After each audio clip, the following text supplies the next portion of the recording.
हम लोग के जो न्यू बैच सेकंड बैच है, आप सभी लोग देखिए, मैंने बताया कि वीरगाथा काल हम लोग शुरू कर चुके हैं और पढ़ाए भी हैं। देखिए, आदिकाल को पढ़ने के लिए इसको कई चरणों में इसको हम लोग बांटते हैं। उसके पहले आसान करते हैं, उसके बाद पढ़ते हैं। देखिए, हमने लिखाना भी शुरू कर दिया, पहला पाठ्यक्रम है।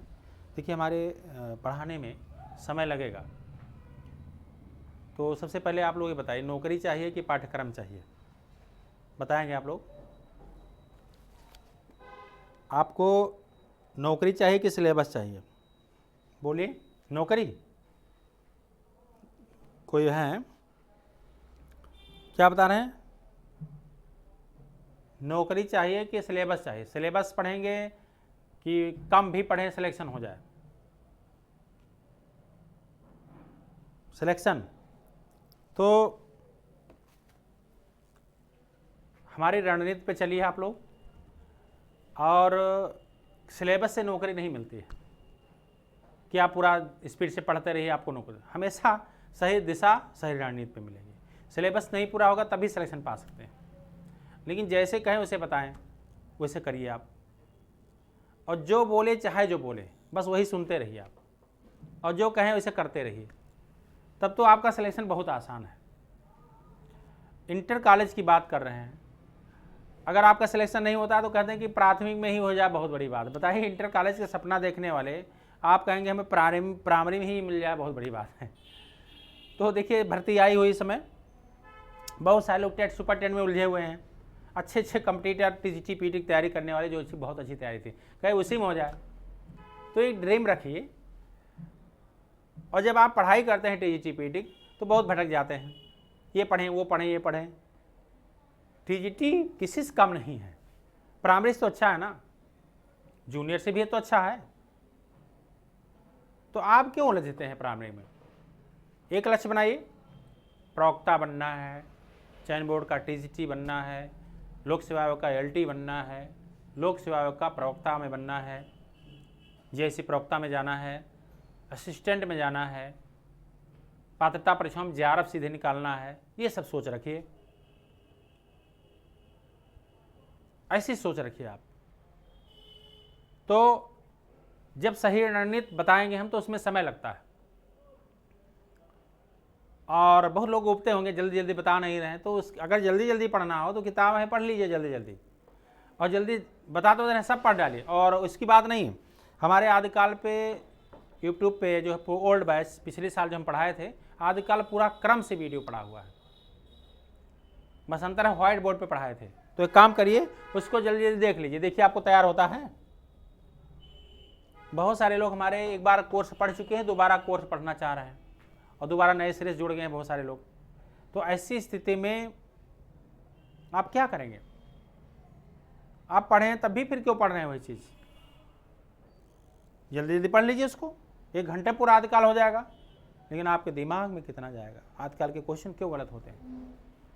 ध्यान दीजिए, जो टीजीटी की परीक्षा हुई है आपके 2021 में, आदिकाल भक्तकाल रीतकाल के क्वेश्चन बहुत कम पूछे गए थे, आधुनिक से ज़्यादा पूछे गए थे। इस बार देखिए पूछा जाएगा आपके सवाल, इस बार जो सवाल पूछे जाएंगे आपके आदिकाल भक्तकाल रीतकाल से ज़्यादा सवाल पूछा जाएगा, क्योंकि इधर इन्होंने प्रश्न नहीं पूछा है।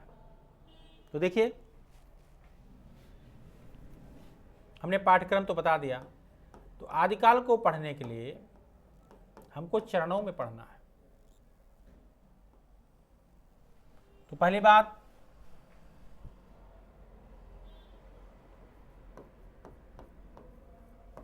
लिखना नहीं है किसी को, साहित्य इतिहास लेखन की परंपरा।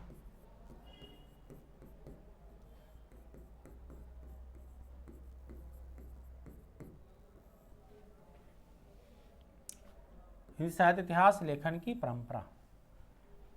देखिए, आदिकाल में आदिकाल की प्रवृत्तियां, काल विभाजन, नामकरण, इस तरह की हमारे आदिकाल में है। अब हमको देखिए प्रमुख ग्रंथ, जो आपको समझा रहे थे कई दिनों से, प्रमुख ग्रंथ पढ़ना है इतिहास। फिर देखिए नामकरण पढ़ना है, नामकरण। फिर देखिए कौल विभाजन पढ़ना है।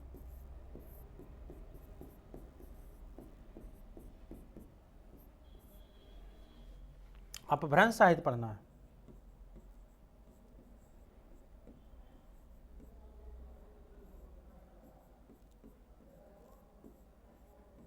अपभ्रंश साहित्य पढ़ना देखना है। और देखिए हिंदी का प्रथम कवि पे टॉपिक पढ़ना है।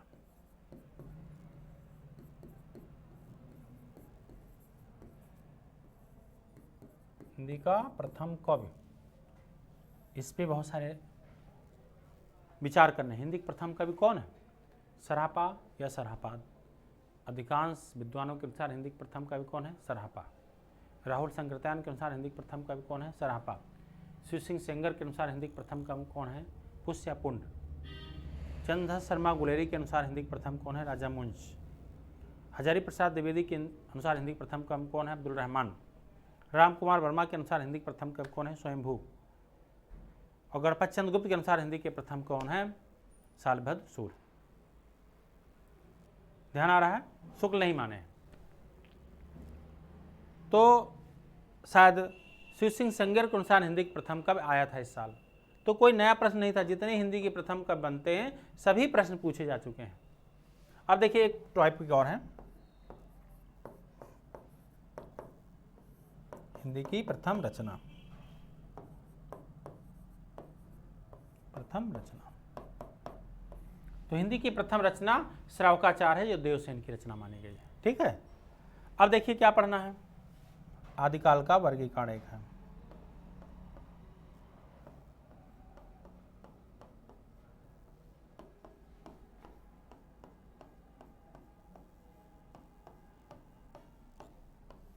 आदिकाल का वर्गीकरण, ये आदिकाल के वर्गीकरण में हमको ये वर्गीकरण क्यों किया गया? आदिकाल को सुविधा के लिए इसका वर्गीकरण कर दिया गया, इसको भागों में बांट दिया गया है। कभी कभी पूछते हैं आदिकाल के वर्गीकरण के अंतर्गत कौन नहीं आता, तो बहुत सारे साहित्य आते हैं। देखिए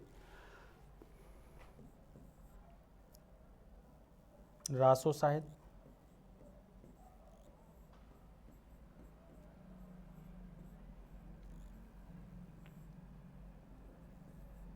सिद्ध साहित्य,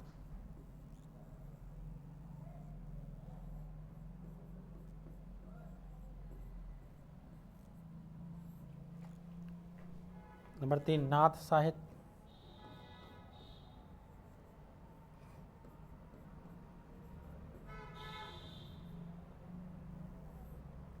जैन साहित्य,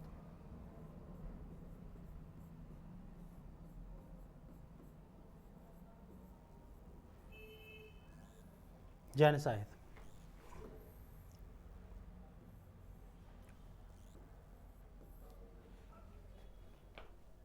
लौकिक साहित्य,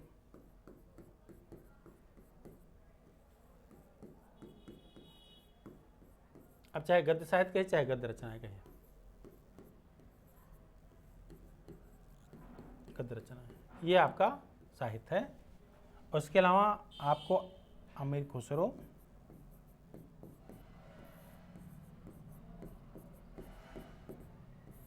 और विद्यापति,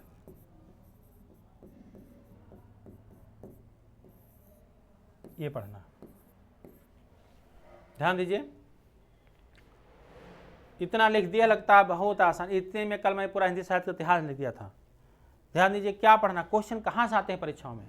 देखिए सबसे महत्वपूर्ण तो हिंदी प्रथम कवि भी है, यहाँ से क्वेश्चन बनेंगे आपके परीक्षा के दृष्टि से।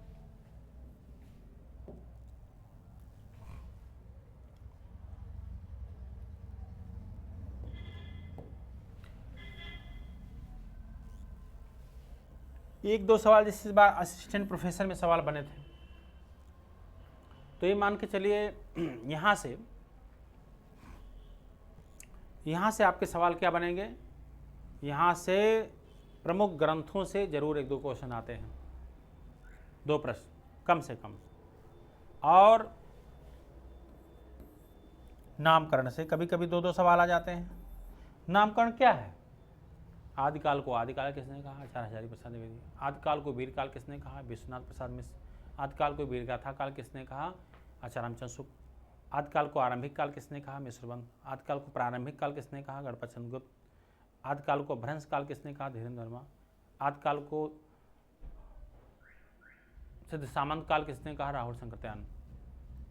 और आदिकाल को अंधकार काल किसने कहा? कमल कुल श्रेष्ठ। समझ पा रहे हैं? आरंभिक काल किसने कहा? मिश्रबंध। प्रारंभिक काल किसने कहा? गणपत चंद्र। रिपीट कर रहे हैं ना वैसे। आदिकाल को बीज वपन काल किसने कहा? आचार्य महावीर प्रसाद द्विवेदी। आदिकाल को चारण काल किसने कहा? George Gierson. संध काल एवं चारण काल दोनों किसने कहा? डॉक्टर रामकुमार वर्मा। समझ में आया कितनी इंपॉर्टेंट है? हमेशा आरंभिक काल मिश्रबंध ही कहें, क्योंकि अगर आपको डाउट लगे कि आदिकाल को आरंभिक काल मिश्रबंध नहीं कहे हैं तो आप मिश्रबंध विनोद खरीदिए किताब, उसमें पढ़िए, देखिए लिखा हुआ स्पष्ट। डॉक्टर अगेन देखिए उसमें भी गलतियां हो गई हैं। कोई गाइड पढ़ेंगे गलतियां हो गई, पेपर में पूछा गया गलतियां हुई हैं। 2013 में पूछा गया था प्रारंभिक काल, तो आरंभिक काल को उन्होंने प्रारंभिक काल को मिश्रबंध मान लिए थे। आरंभिक काल मिश्रबंध है, प्रारंभिक काल गणपत चंद्रगुप्त है। लेकिन 2013 में एफ कर दिया गया था प्रश्न को, क्योंकि जो सही है उसी ध्यान दीजिए। पहले एक बात छोड़िए, बहुत सारे पेपर विवादित होते थे, आंसर की नहीं आते थे। हिंदी प्रथम कब हो गए? काल विभाजन पे बहुत सारे लोगों ने काल विभाजन किया। देखिए गार्सतासी ने इतिहास ग्रंथ जरूर लिखा, लेकिन उन्होंने और जॉर्ज गियर्सन ने गार्सतासी और शिव सिंह संगर ने काल विभाजन का कोई प्रयास नहीं किया।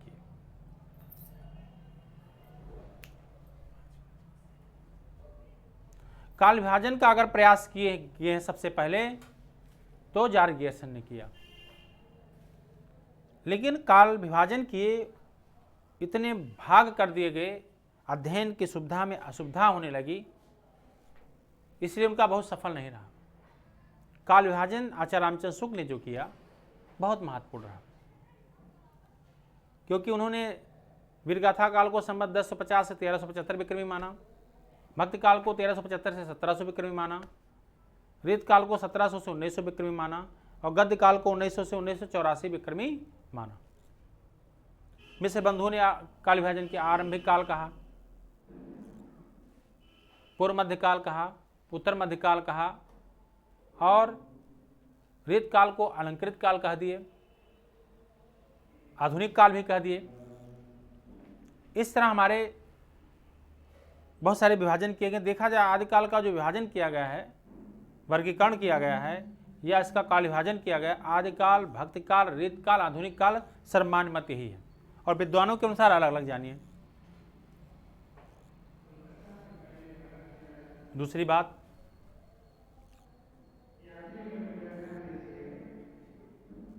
आदिकाल में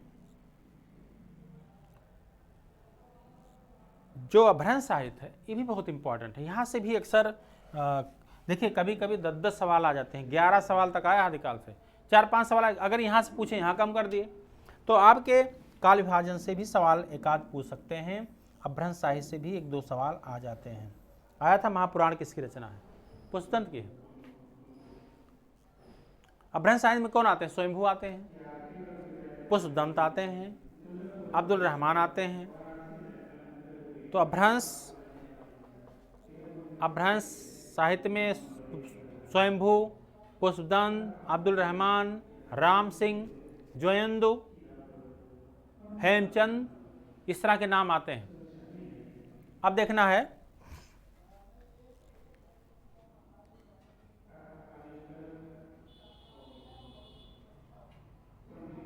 थोड़ा समय चाहेंगे।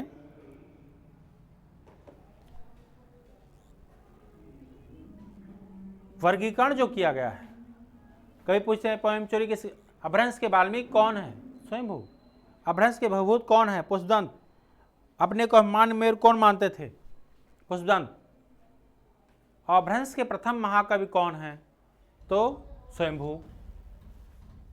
अभ्रंश के वाल्मीकि पुष्पदंत, अभ्रंश के वाल्मीकि, देखिए अभ्रंश के वाल्मीकि स्वयंभू, अभ्रंश के भवभूत पुष्पदंत। फिर से ध्यान, अभ्रंश के वाल्मीकि स्वयंभू, अभ्रंश के भवभूत पुष्पदंत, अभ्रंश के प्रथम कवि स्वयंभू, अपने को अभिमान मेरु किसने माना?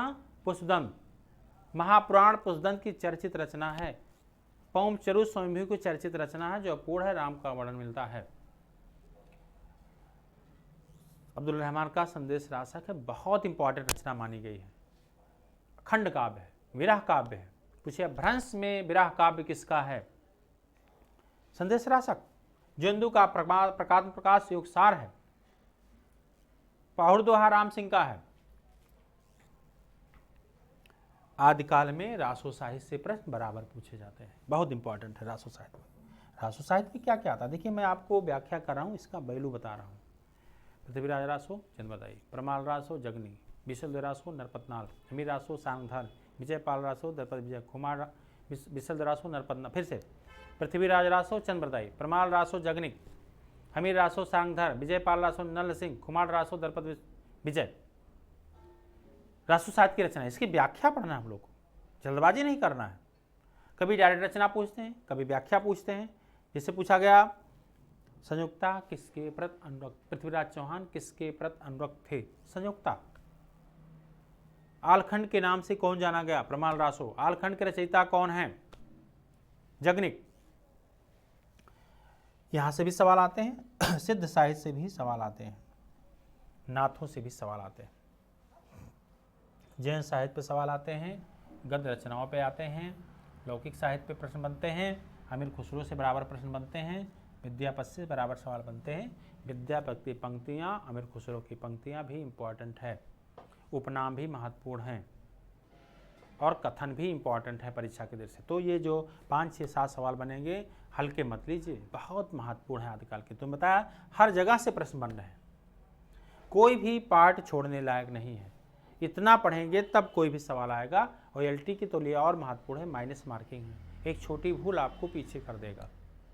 तो आज हम लोग जो बताए हैं आज से क्लासों में इतना पर्याप्त है, आगे फिर क्लास